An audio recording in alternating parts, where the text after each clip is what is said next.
In the world of military aviation, one aircraft rules supreme. 100 knots, rotate. Built to put American pilots back in charge of the skies, this is the ultimate air superiority fighter, able to climb to the height of Mount Everest in just 60 seconds. Oh, the F-15 is an absolute dream to fly. It was so exhilarating and so sexy and just incredible. It proved its value in both Desert Storm and Operation Iraqi Freedom, flying thousands of successful missions against Saddam Hussein's forces. This jet was sent in at the front of the strike force. Its role, to sweep enemy aircraft out of the skies. I thought it was absolutely magnificent. With a firepower second to none and the maneuverability to outfly its opponents, it now has an amazing track record. Over 100 air-to-air kills for no losses. Not one single aircraft has been lost in air-to-air combat in over 30 years of service. Whoever controls the F-15 controls the skies. It's the greatest airplane in the world. Using extraordinary archive film and color reenactments, Battle Stations flies into combat with the F-15 Eagle.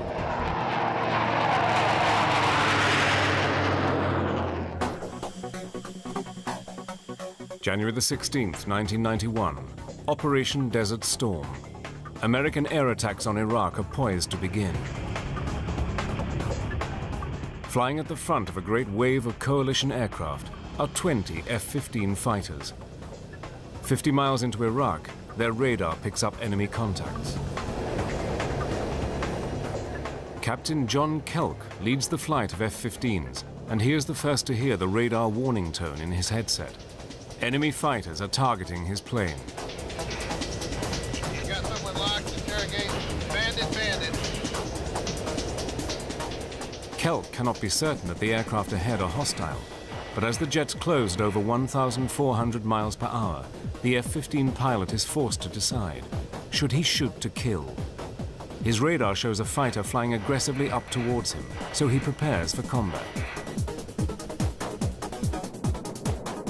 Closing his eyes to protect his vision from the anticipated explosion, he slams the pickle button on his stick, launching an air-to-air missile. Seconds later, a huge explosion lights up the night sky. Kelk has become the first American to score an air-to-air kill in the F-15. 30 years of planning has finally paid off.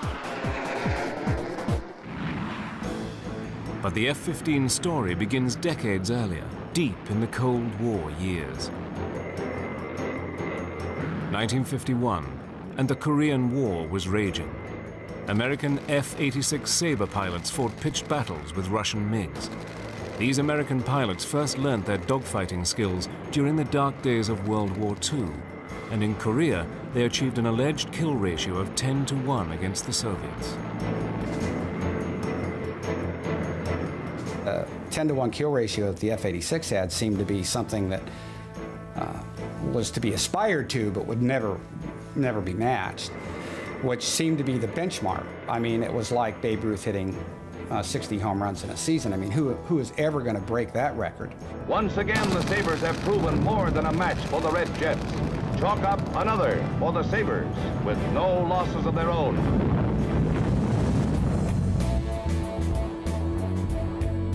By the Vietnam War, US Air Force pilots were flying F-4 Phantoms against a new generation of Soviet-built MiGs. US Air Force planners decided that the new aircraft would fight at great distances using guided missiles. They believed the age of the dogfight was over. But missiles do not always find their targets, and in fact only 14% of the first AIM-7 missiles ever hit anything. When the Phantom's missiles failed, the fighter was left completely defenseless, as it had no gun.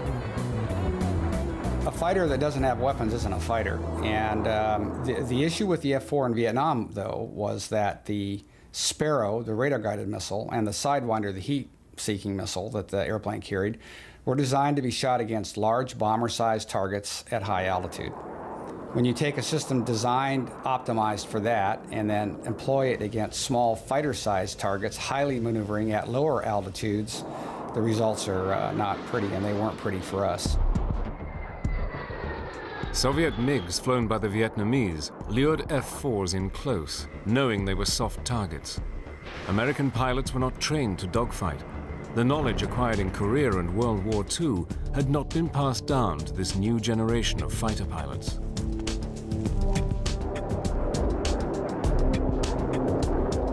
The training that I had to go to Vietnam was abysmal.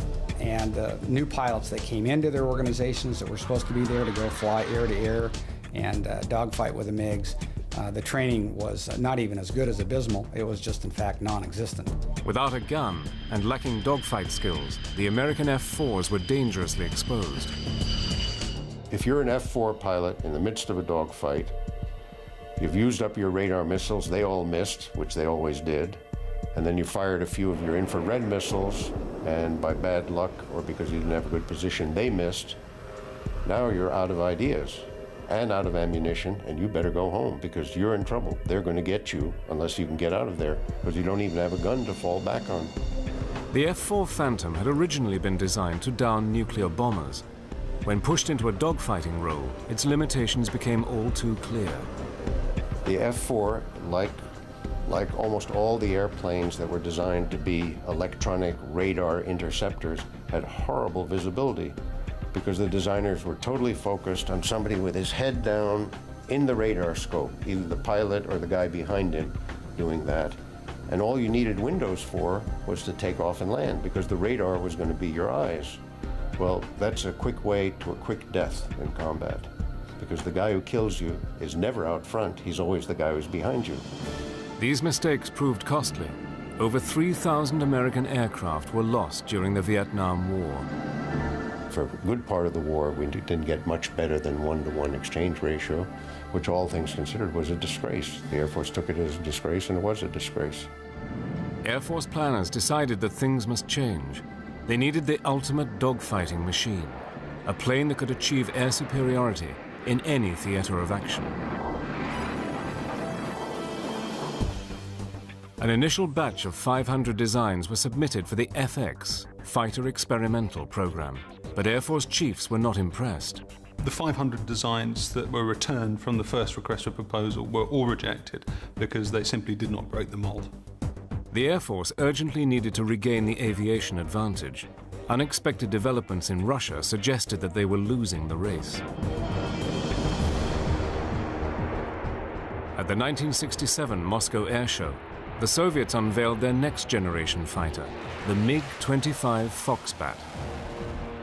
It would have looked to the intelligence analysts as though this was a force to be reckoned with. It would certainly have put the fear of God into them because you've got an aeroplane that can fly at up to Mach 3, that can climb to 60, 70,000 feet, and that is easily going to be able to chase down and beat any fighter that the Americans had to put up against it. Over the next 2 years, the Soviet fighter smashed several airspeed records. The race was now on to build an American plane that could outfight the Soviet MiG. Little did anyone know that the result would change military history forever. After losing the aviation advantage to the Soviet MiG-25, American aircraft designers went back to the drawing board. Planners realized they needed to recruit somebody who really understood fighter planes. They needed a man with hands-on experience of aerial combat, matched with great technical insight. Eventually, they found him. He had honed his combat skills in Korea, but really made his name while developing air-to-air tactics at Nellis Fighter Weapons School. His name was Major John Boyd. At that time, he was known as the Mad Major. He was a guy who was totally focused on air-to-air combat, had dedicated his whole life to first whipping every other fighter pilot in the Air Force and the other services, and secondly, developing theories on how to do that, brilliant new theories that changed the way every Air Force in the world flies. Major Boyd was asked to evaluate the existing Fighter X proposals, the early plans for what would eventually become the new Air Force fighter. They brought this uncouth genius to the Pentagon, said, here's what we have for a design, give us your evaluation. And John said, well, I don't know much about airplane design. He said, but I could screw up and do better than this. Boyd realized that without a completely fresh start, the Air Force would end up with another underperforming plane like the F-4. For once, maneuverability must top the list of design specifications. Boyd needed to get his hands on the most powerful computers of the day. The Air Force did have rare mainframe machines, but bureaucrats denied him access. Inventive as ever, Boyd managed somehow to log unofficial time, working after hours. By now, the mad major's erratic behavior had made him enemies inside the Pentagon. One hostile colonel accused him of stealing $1 million worth of Air Force computer time. To some senior officers, John Boyd would always be a dangerous maverick. In the end, even though John caused these upheavals and had like unending complaints from every area of the bureaucracy about his behavior and what he was forcing him to do, in the end, the chief of staff always supported him and he actually arrived at quite a brilliant design. John Boyd produced some revolutionary design specifications for the new Fighter X. 3 companies were then invited to compete for the chance to build the FX fighter. They each had 9 months to produce a polished design. By the 1969 deadline, a clear winner emerged. The contract for the new fighter was awarded to the McDonnell Douglas Corporation. 3 years of hard work began at the company. In all, 2.5 million man-hours went into the design of the aircraft. Finally, on the 26th of June, 1972, the first F-15 rolled out of the St. Louis factory. The following day, the Eagle took its first flight. Upper knots, rotate. It was immediately clear that this aeroplane broke the mold. The F-15's climb rate was awesome, but it was also an important part of it being an effective interceptor. From standstill, it could reach a height of 30,000 feet, which is the same height as Everest, in a little over 60 seconds.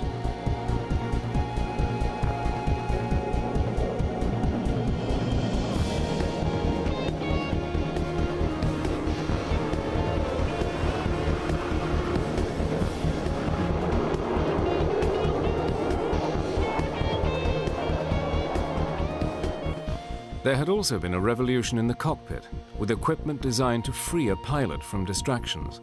Whether attacking or defending, a pilot needs to stay focused on the enemy, not on reading the aircraft's instruments. One radical new piece of kit was intended to simplify flight displays and was known as the HUD. A HUD is a heads-up display, and it helps us in so many ways because we don't need to look down for any information. Everything that we do and everything that we need to see is right there in front of us. You got your altitude, you got your airspeed, you've got your Mach number, your G's available, the G's that you're actually pulling, what mode you're in, whether you've got a shot on somebody, if you're trying to shoot him with a missile, whether or not you're ready for a bomb to come off. Everything that you need to see is right there in front of you, so you don't have to look anywhere else for it. While the HUD projects information onto the canopy, the hands-on throttle and stick, or HOTAS system, means that a pilot should not even have to look down to fire weapons, something crucial in the heat of battle. HOTAS was designed to make it easier on the pilot to be more efficient in the cockpit. With HOTAS being that quick and easy to change from different modes, it definitely means a matter of whether you kill your bandit now or you get killed. I think that having the HUD and having HOTAS definitely makes it more strapping the fighter onto you. You become one with the fighter.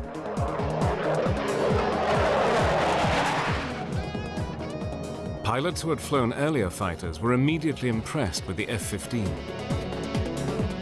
I remember for the first 2 or 3 years that I flew the F-15, having constantly the thought in the cockpit, well, we got this right. Well, we got this right. They were all for different things, and my fellow pilots had the same thoughts. Well, we really fixed this. We really fixed this. Missile technology was also improving rapidly, but even more important was the way these new missiles worked together with the F-15's radar. You can have good missiles, but if you can't target them with a good radar that maintains a lock, that provides accurate ranging information and engagement information, then they're not a lot of use. In the F-15, a powerful radar meant that air-to-air missiles would be more effective than ever before. If the system worked in the heat of battle, it would be the key to air supremacy. the F-15 would be the best. In theory, the Eagle's radar would locate and destroy enemy aircraft before they ever knew what had hit them.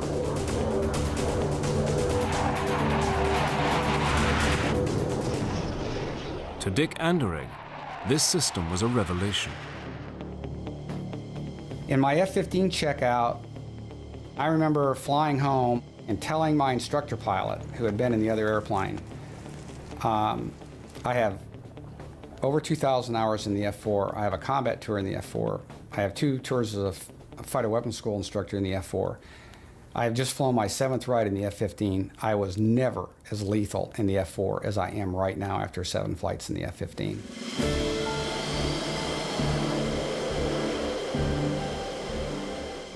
Within 3 years of its first flight, the Eagle had broken multiple records.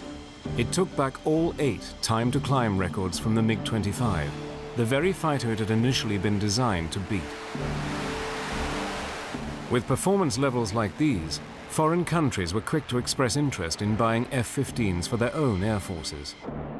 Israel was the first overseas power allowed to buy, and the experience of one Israeli pilot soon proved how durable the F-15 could be. Captain Zivi Nadivi experienced a pilot's worst nightmare when a training exercise went horribly wrong. He was flying a simulated airfield defense mission and was tasked with intercepting hostile aircraft when disaster struck. I saw what in hindsight was the number 3, which is the leader of the rear pair, and he was upside down, and I was at around 14,000 feet, and I shot a missile. Even though he was upside down, he continued to go up. And I was like this, so it was stomach to wing. We couldn't see each other.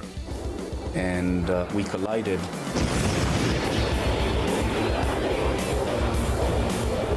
Big commotion, big bang. The A4 basically fireballed immediately.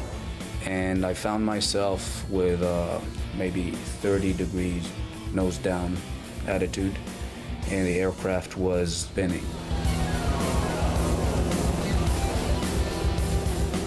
Right after the crash, I told my navigator, prepare to eject, we're going to eject.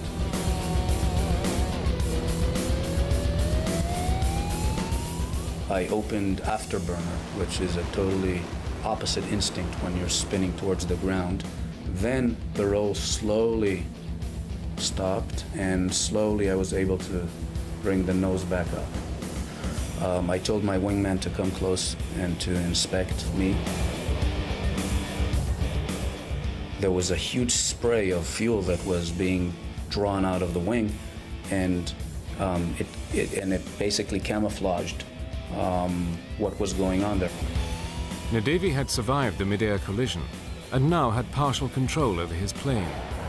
He was 10 miles out from the nearest airfield, but hoped he could still land safely. But the pilot could not see what had happened behind the spray of leaking fuel. In reality, his F-15 had been so badly damaged in the collision that he was flying on just one wing. Somehow, he was able to regain control over his aircraft and attempt a landing. I approached the airfield. I crossed the threshold where usually in an F-15 you cross at 130 knots. I crossed at anywhere between 250 to 260 knots. Was landing at approximately twice the normal landing speed. I put the tail hook down. There was a cable at about 1/3 of the runway, and we went into that cable. But because of the speed, the hook is not built for those speeds, and the hook basically tore off the airplane.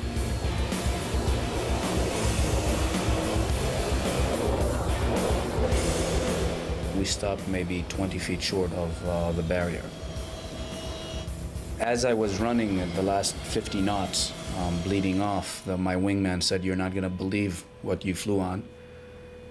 And I opened the canopy, and I reached back to shake the hand of the navigator. And as I was reaching back, that was the first time that I looked and I saw that I didn't have a wing on the right-hand side. It's highly likely that if I would have seen it clearly, I would have ejected, because it was obvious you couldn't really fly an airplane like that. I don't think any other aircraft could have taken that amount of damage or that portion of its flight surfaces removed and continued to bring us home safely.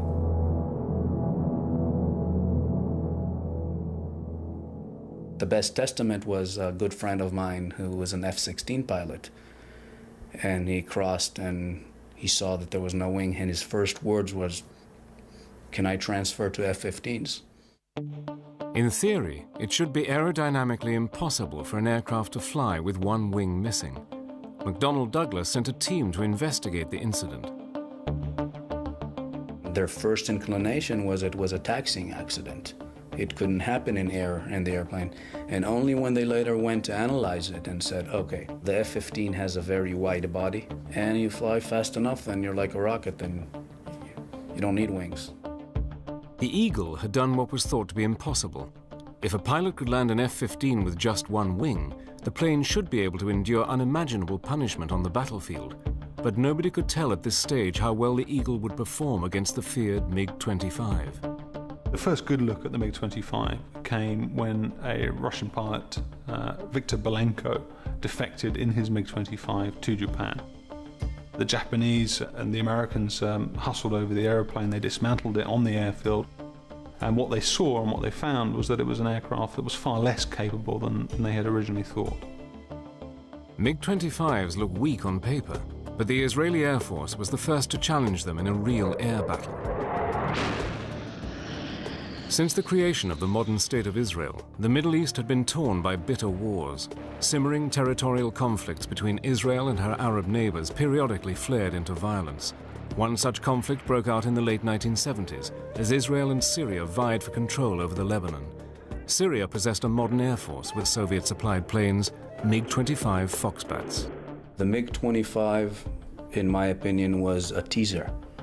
It was a test, I think, at that time between the Soviet bloc and the US as to whose technology was better. On the 27th of June 1979, a group of Israeli Phantoms attacked targets on the Lebanese coast. Just as the Phantoms completed their strikes, they spotted Syrian MiGs approaching fast. The enemy fighters would be on top of them in seconds. A flight of Israeli F-15 Eagles was protecting the Phantoms, patrolling the skies above them. They immediately hit their afterburners and streaked down towards the hostile MiGs. Each F-15 pilot picked a target and locked on with Sidewinder air-to-air missiles. Seconds later, the Sidewinders ripped into the MiGs, instantly vaporizing them. For the very first time, the new American technology had been pitted against Russian MiGs. The result was a great victory for the F-15, with the Eagle scoring 5 air-to-air kills on its first day in battle. The F-15 went on to dominate the skies above the Middle East. In the Lebanon War, the Israeli Air Force basically shot down over Lebanon close to 80 aircraft. And as far as I recollect, there was no air-to-air losses on the Israeli side. American pilots could only watch this encounter. They still had not had their chance to fly the F-15 in a real conflict. 10 more years elapsed before American fighter planes were called upon once again.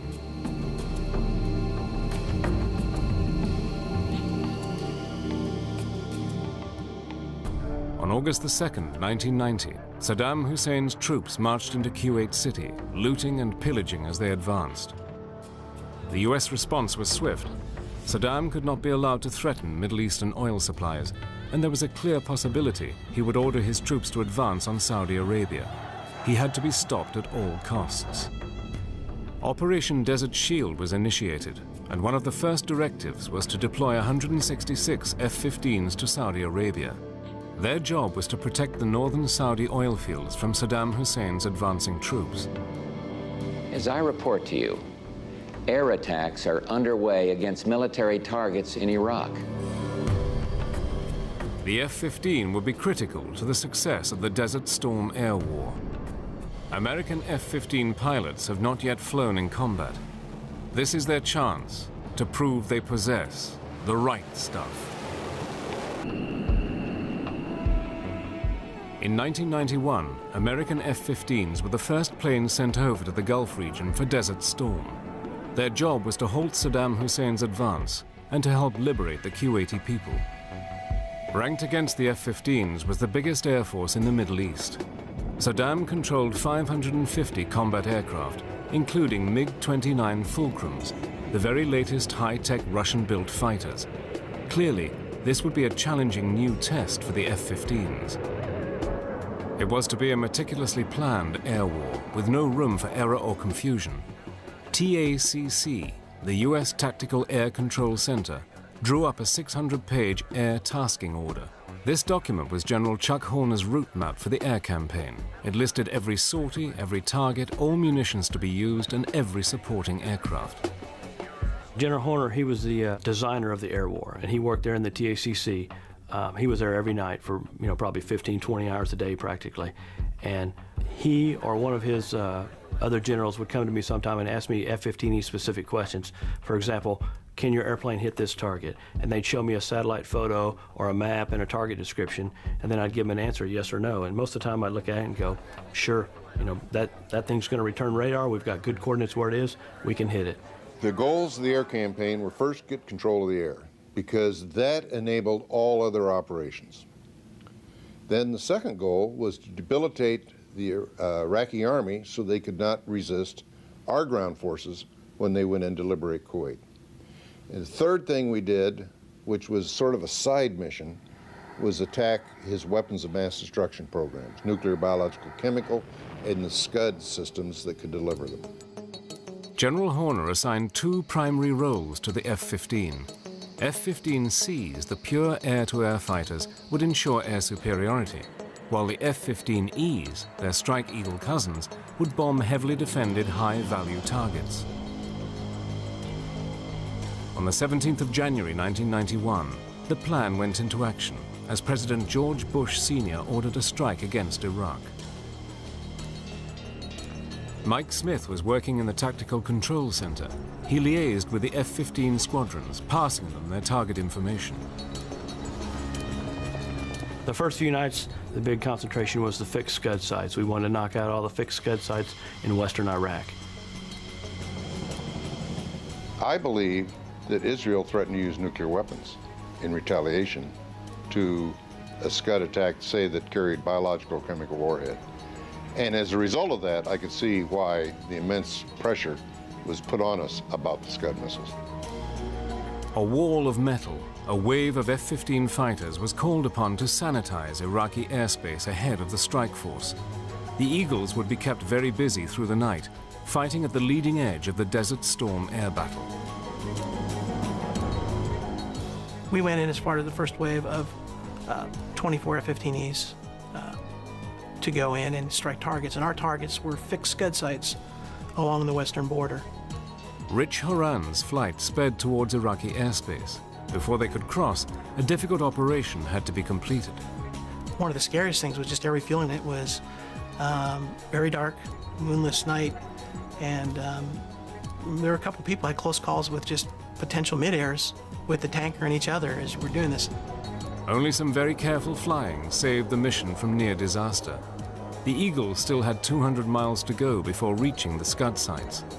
They now flew very low over the desert. They began targeting long before the Iraqis could even see them. Rich Horan, as a weapons systems officer, was responsible for picking out a missile launch site. We're about 12 miles out from the target, and the conversation is, this isn't so bad. These guys are asleep. And about that time, all hell breaks loose. And what all hell happens to be is number one's bombs have gone off, and the Iraqi anti-aircraft gunners react to the bombs going off, and the sky is filled with AAA. It is the most impressive fireworks display I've ever seen, which is somewhat the conversation I'm having with the guy I'm flying with, and then the realization that really what I'm looking at is every third to fifth bullet is a tracer. And then it dawns on me the reality of the situation and the fact that they mean us bodily harm. In the midst of this intense anti-aircraft fire, Horan stayed focused on his radar, successfully identifying the Scud launch site. What I saw was fixed sight, and as we turned in on the FLIR, our forward infrared scope, you can actually see a tell with a missile on it that our designation is on. We drop our bombs and come off target. As they came off target, a mighty explosion rocked the Scud site. Horan and his pilot rejoined the other F-15s. All 24 had made it safely through the target area, but they were still deep within Iraqi territory. Suddenly, a new threat appeared on Horan's radar. Could this be one of the feared MiG-29s? And you can see it flying parallel, offset by several miles to our string of airplanes, and then you see it, what is obviously him running an intercept on our aircraft. We lock him up to let him, for his radar warning receiver, to let him know that he is being looked at, and sort of point at him, hoping to get a reaction or to potentially employ our AIM-9 missile, and then he essentially turns away. The Iraqi pilot seemed reluctant to attack a large flight of F-15s, but was he just holding back, awaiting his opportunity to strike? At night, I never said I'd be looking behind me, but I was practically unstrapped, standing on the back of the seat, looking to see if this guy was going to run an intercept on us. And probably about a minute or so later, there's a gigantic fireball, and which I believe is his aircraft, that's actually hit the ground. Lacking the F-15's night-flying abilities, the Iraqi pilot probably lost control and flew into the desert. It had been a decisive night for the American F-15s. The Strike Eagles fought their way in and destroyed their targets, while the air-to-air F-15C models blooded their talons, shooting down 6 Iraqi aircraft. They had scored the first air-to-air kills from an American Eagle with the opening salvos of Desert Storm. Many Iraqi pilots now realized they could not win and attempted to escape with their planes to Iran. It was a short hop to the safety of the Iranian border, but coalition forces were always vigilant.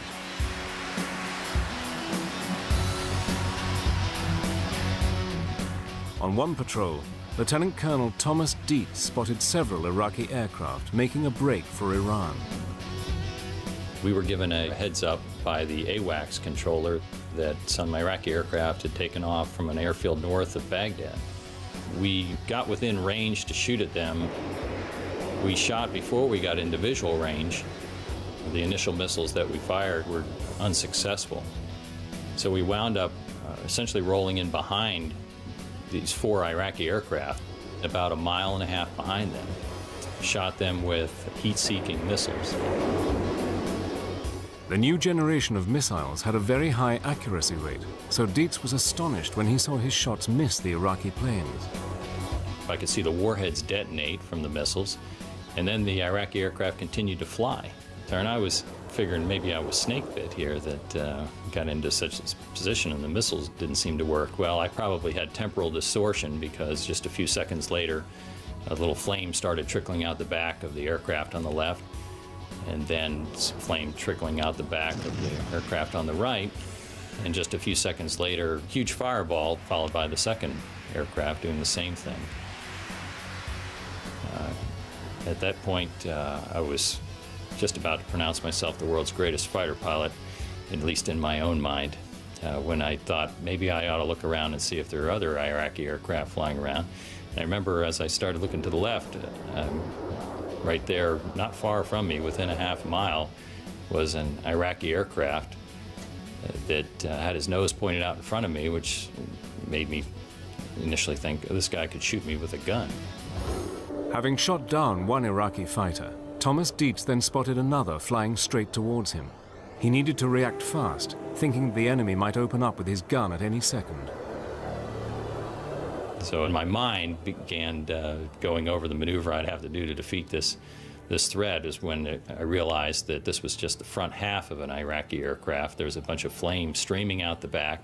The canopy was gone, indicating the pilot had ejected. And I looked over, and there's my wingman behind that aircraft, and he had shot that down. This pattern of successful shoot-downs repeated itself throughout the Gulf War. The Iraqi Air Force, I think they were finished in the first 2 or 3 nights. The F-15 was very effective at sweeping them out of the sky. And if they had any airplanes, they weren't flying them. Only 2 F-15s were lost during Desert Storm.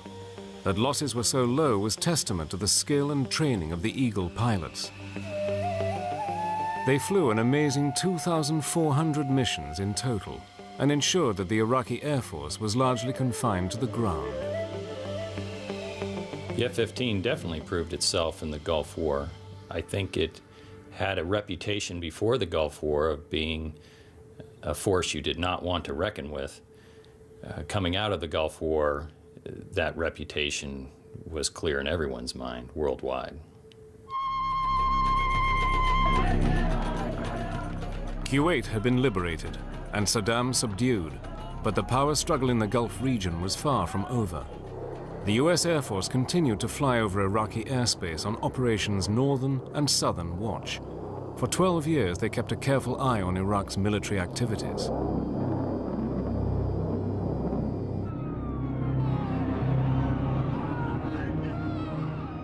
Then suddenly, on September the 11th, 2001, everything changed.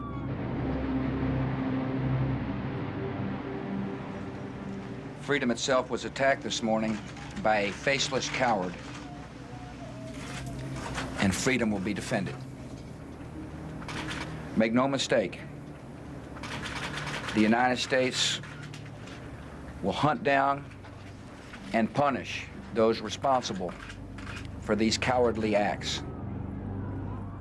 It was relatively obvious to me as a combat pilot that we were going to play some role in whatever happened.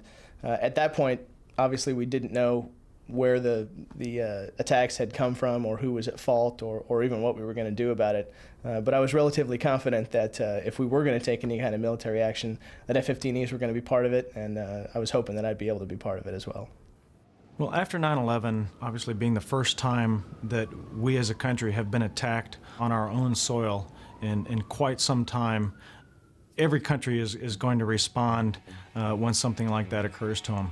However, I think it's because of the makeup of our country, the fact that we fight for freedom, and 9/11 was an attack against that freedom.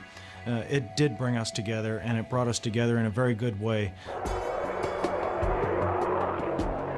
Before long, F-15s were at the forefront of President Bush's war on terror, helping to hunt down al-Qaeda in Afghanistan. The role of F-15E in Afghanistan was mostly close air support. They were working in close proximity of ground forces, and they relied on the eyes of those guys to find al-Qaeda and be able to determine if there's a good guy or a bad guy. It was the exceptional range of the F-15E that proved invaluable in the Afghanistan conflict. We're hitting targets well beyond the reaches of the Army. We're going to be the long arm of the law. F-15s also worked closely with ground troops, precision bombing targets identified by their Army colleagues. Afghanistan was soon liberated from the repressive Taliban regime, but trouble was brewing elsewhere. The US Air Force had remained active in the Gulf region for the 12 years since Desert Storm. But by early 2003, it had become clear that Saddam Hussein and President Bush would not reach any understanding over weapons of mass destruction. War broke out again in early March. The Iraqi Air Force increased its activities in the weeks leading up to war, but once hostilities broke out, they seemed to lack the will to fight. We thought that there might be a little bit of opposition in the first day or two of the war. So during the first 2 days, 3 days of the war, we parked ourselves right off their airfields, just waiting for them to fly, hoping that they might get airborne and being able to take them down, realizing that if they did get airborne, they were going to be dying right off their own airfield because we were right there ready to shoot them down as soon as they took off. I'd certainly like to think that after the Iraqi Air Force experience during Desert Storm, that they'd know better than to take off and fight an Eagle. I think it's the first time in warfare that there's been an enemy Air Force that didn't turn a wheel. And obviously he who hesitates is lost, because once he decided not to fly and they stayed on the ground, the bombers went in and then basically picked them off one by one. Only the Iraqi pilots could really say why they did not fly against the coalition forces. Perhaps they hoped to preserve their air force for future use under a new regime. One of the things that they were doing, which we weren't quite sure why, they started burying their aircraft in the sand. Maybe they were trying to send a message that they didn't plan on flying, but as they were burying their aircraft in the sand, we continued to take those aircraft out as well. After assuming air superiority, the F-15s then turned their attention to helping out their Army colleagues on the ground. We were merely a support asset for the guys on the ground that were going to march from Kuwait to Baghdad. And our job was to move the Iraqi armor out of the way. It was the Strike Eagle's ability to drop precision laser-guided bombs that would then prove vital. We encircled Baghdad on a day-to-day basis, 24 hours a day, and rained GBU-12s, for the most part, onto tanks, armor personnel carriers, and even a couple of their airborne assets when we could find them, and effectively made it easy, hopefully, for our Army bros on the ground to march into Baghdad. This high-tech combination of air and ground forces was devastating. American troops reached the outskirts of Baghdad just 14 days after the start of the war. After the past 12 years of doing Operation Northern Watch and Operation Southern Watch, we've wanted to take care of business. And while this was not an excuse to go in and liberate a country, Saddam was a truly evil man, and what he did to that country, he did need to be taken out of the equation. So I'm glad that we had the tools and the leadership to make that happen. The F-15 played a major part in the defeat of Saddam. But in an unstable world, new conflicts could soon break out. American F-15s are ready to deploy anywhere in the world at a moment's notice. We want to make sure that we can deter any threat.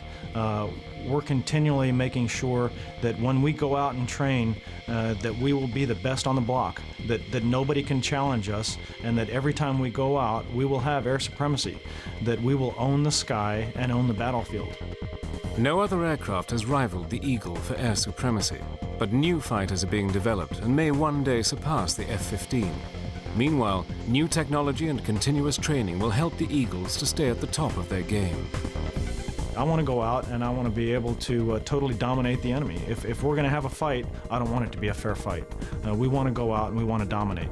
And that's why we train as hard as we do to make sure that we can maintain that perfect record of 104-0. As a fighter pilot, you'll never admit that there's anybody better. And as an American fighter pilot right now, I don't think there's anyone that can say they are. But our whole thing is when we go out, we expect to win. The record of 104 air-to-air kills for not one single F-15 loss is unique. Can any other Air Force challenge the Eagles today? The kill ratio of the F-15 is beyond the kind of thing that you would ever think possible. I mean, surely someone would make a mistake or someone would just blunder out in front of another airplane and get shot down just because it wasn't his day. But the experience of the Israeli Air Force and the U.S. Air Force with the F-15 in combat is magnificent.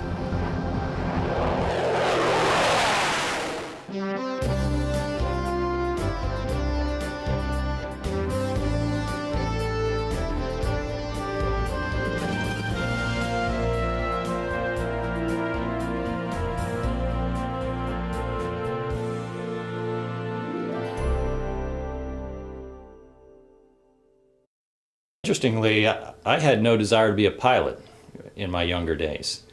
And then while I was a student at the Air Force Academy, I received a backseat ride in F-15.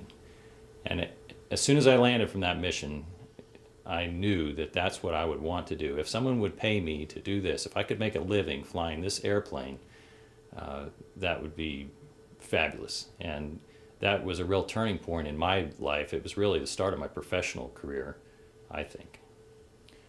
I was stationed at Bitburg Air Base, Germany, back in 1991. When the Gulf War kicked off, my squadron was tasked to deploy to Saudi Arabia to provide air superiority for U.S. forces or coalition forces as in the effort to liberate Kuwait. As Desert Storm progressed, going to bed the night before the war started, I expected to wake up in the morning and some of my squadron mates that flew that first night to have come back after shooting down 5 or 6 or 7 Iraqi aircraft.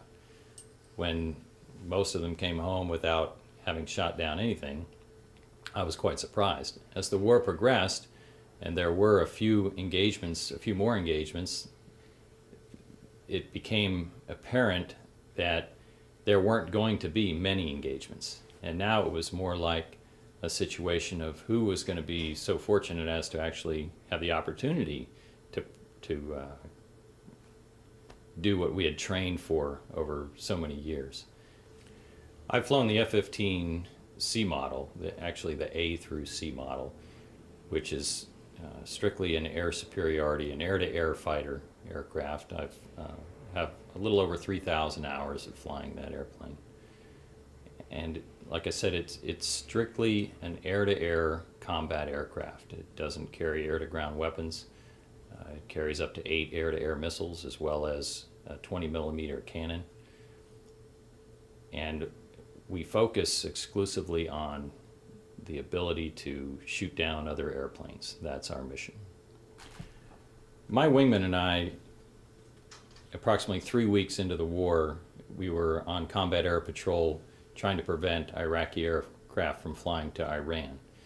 We were given a point out or a heads up by the AWACS controller that some Iraqi aircraft had taken off from an airfield north of Baghdad. We immediately headed northbound to try to intercept them before they got to Iran. We got within range to shoot at them approximately 10 miles away, and we were cleared by the AWACS controller to shoot, that they were in fact hostile aircraft. We shot before we got into visual range and then proceeded in closer and wound up actually very close to them. The initial missiles that we fired were unsuccessful. So we wound up essentially rolling in behind these 4 Iraqi aircraft that were flying very low, I would say 100 feet off the ground. And we rolled in about 1.5 miles behind them, shot them with heat-seeking missiles that came off the rails of our airplanes, flew out and engaged the enemy aircraft. I could see the warheads detonate from the missiles, and then the Iraqi aircraft continued to fly, which gave me pause for concern. I was figuring maybe I was snake bit here, that got into such a position and the missiles didn't seem to work. Well, I probably had temporal distortion, because just a few seconds later a little flame started trickling out the back of the aircraft on the left, and then flame trickling out the back of the aircraft on the right, and just a few seconds later one of the aircraft impacted the desert floor, and a huge fireball that reminded me of pictures of napalm exploding that I had seen from Vietnam occurred, followed by the second aircraft doing the same thing. At that point, I was just about to pronounce myself the world's greatest fighter pilot, at least in my own mind, when I thought maybe I ought to look around and see if there are other Iraqi aircraft flying around. And I remember as I started looking to the left, right there, not far from me, within 1/2 mile, was an Iraqi aircraft that had his nose pointed out in front of me, which made me initially think, oh, this guy could shoot me with a gun. So as I, in my mind, began going over the maneuver I'd have to do to defeat this threat, is when I realized that this was just the front half of an Iraqi aircraft. There was a bunch of flame streaming out the back. The canopy was gone, indicating the pilot had ejected. And I looked over, and there's my wingman behind that aircraft, and he had shot that down. I looked a little further to the north, and there was another aircraft that my wingman, Bob Giggs Heeman, had shot down. And so as we shot down a total of 4 aircraft that day, And I asked him if he saw anything else. He said no, and we egressed the fight, went back to our cap, and stayed there for a few more hours, actually. My wingman and I had another opportunity to engage some Iraqi aircraft, and this was after the ceasefire had been signed, so it was late March of '91. We were patrolling the no-fly zone north of Baghdad when we encountered two Iraqi aircraft, which we rolled in behind them. As it turns out, these aircraft were up bombing the Kurds. I rolled in behind what was identified as a Su-22 fitter, which is a fighter bomber. I rolled into about a half a mile behind him and shot a heat-seeking missile that flew right up the tailpipe of this airplane, and the aircraft blew up like you see in the movies. There was not a discernible piece. There was no way I could identify the aircraft after the missile had exploded. At that point, my wingman tells me that he's behind another Iraqi aircraft and the pilot has ejected from the airplane. As it turns out, it was a PC-9 turboprop aircraft, and that pilot was the forward air controller for the fighter bomber that I had just shot down. And evidently that Iraqi pilot was not interested in waiting around to find out if we were going to shoot him down. So he ejected, and my wingman flew right by him as he descended in his parachute, and we followed his aircraft for a few more miles until it impacted the desert floor. And so that was quite an interesting story, an interesting turn of events. It was especially interesting to hear the communications back and forth between my wingman and myself. Fighter pilots are constantly making mistakes. The idea is to make small mistakes and to try to not repeat your mistakes over and over again. That's why it's so critical that we train frequently and that you fly a lot, especially as a young fighter pilot, because you have to make these moves with the stick and the throttles and all the buttons on them. It has to be second nature. You don't have time to think about each switch and, well, then I'll put this here if that happens. Air-to-air combat is an extremely dynamic environment, and decisions are made in split seconds that result in survival or death. Papa 22, Galena ground, taxi to runway 25, wind calm, altimeter 299er1. Alpha Papa 22. Alpha Papa 22 tower, change to departure, wind calm, clear for takeoff, runway 25. Alpha Papa 22, clear for takeoff.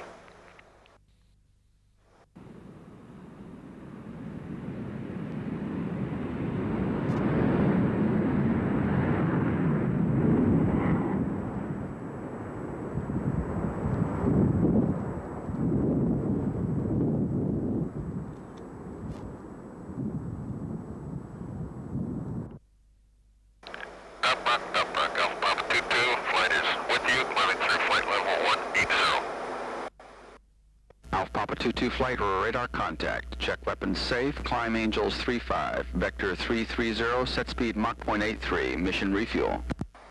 Alpha Papa 22, weapons safe. Alpha Papa 030, weapons safe. Alpha Papa 22, tactical rendezvous. Tanker call sign gas 30. 270 knots indicated. Flight level 270. Squawking mode 33630. Alpha Papa 22, flight, contact boomer now 288.8. Alpha Papa 22.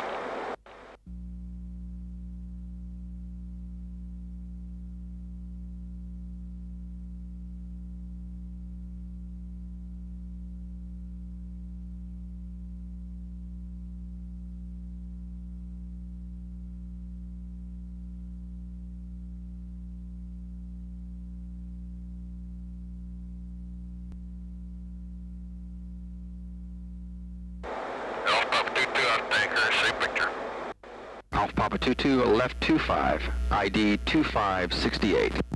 Alpha Papa 22. Papa 22, 2 contacts tracking 030, 21,000. Alpha Papa 22. Papa 22, descend Angels 23. ID by type, aircraft only, report any unusual activity, external armament or hazard. Alpha Papa 22. Papa 22, right 030, final turn, bogey 344. Alpha Papa 22, tally ho.